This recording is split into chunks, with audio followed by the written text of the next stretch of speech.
Hello foodies, welcome to the shades of spices. ഇന്ന് നല്ല ചൂട് ചായയുടെ കൂടെ നല്ല അടിപൊളി ചൂട് മുളക് ബജി ആയല്ലോ. അപ്പോൾ അതിൻ്റെ റെസിപ്പിയാണ് ഇന്ന്. എങ്ങനെ ഉണ്ടാക്കാൻ നോക്കാം. ഞാനിവിടെ 5 മുളക് എടുത്തിട്ടുണ്ട്. അപ്പോൾ അത് ഞാനിങ്ങനെ പകുതിയായി കട്ട് ചെയ്യുകയാണ്.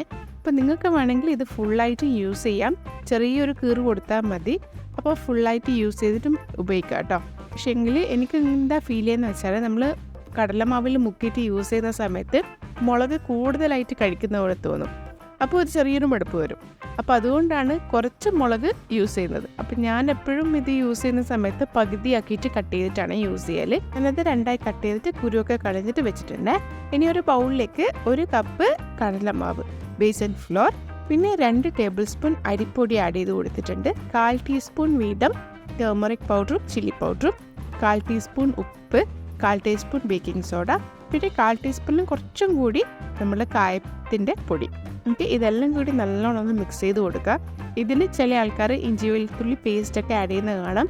പക്ഷേങ്കിൽ കൂടുതലായിട്ടുള്ള സാധനങ്ങൾ ഇതിനകത്ത് ആഡ് ചെയ്യുമ്പം അതിൻ്റെ ടേസ്റ്റൊക്കെ മാറും. അപ്പം നമുക്ക് ഒതൻറ്റിക് ആയിട്ടുള്ള നമ്മുടെ സ്ട്രീറ്റിലൊക്കെ കിട്ടുന്ന പോലെ തന്നെ മുളക് ബജി കിട്ടണമെങ്കിൽ അങ്ങനെ വേണ്ടാണ്ടുള്ള സ്പൈസസ് ഒന്നും ആഡ് ചെയ്യാതിരിക്കുന്നതാണ് നല്ലത്.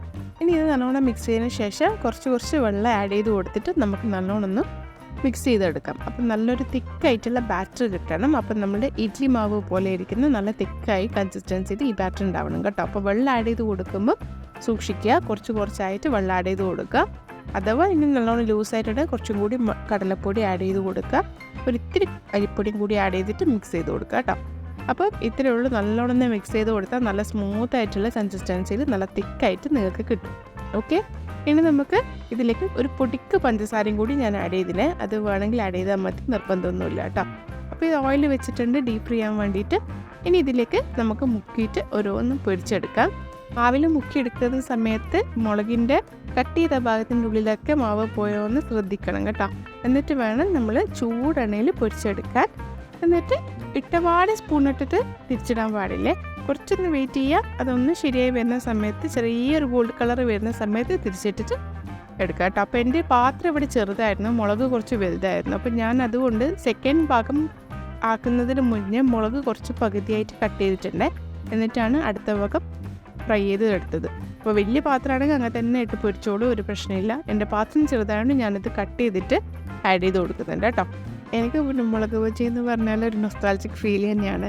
കാരണം എൻ്റെ കുട്ടിക്കാലത്തല്ല ഇപ്പോഴാണെങ്കിൽ തന്നെ നമ്മുടെ നാട്ടിലൊക്കെ ഫെയർ എക്സിബിഷനൊക്കെ നടക്കുന്ന സമയത്ത് അതിൻ്റെ മണം ഇങ്ങനെ അടിക്കും.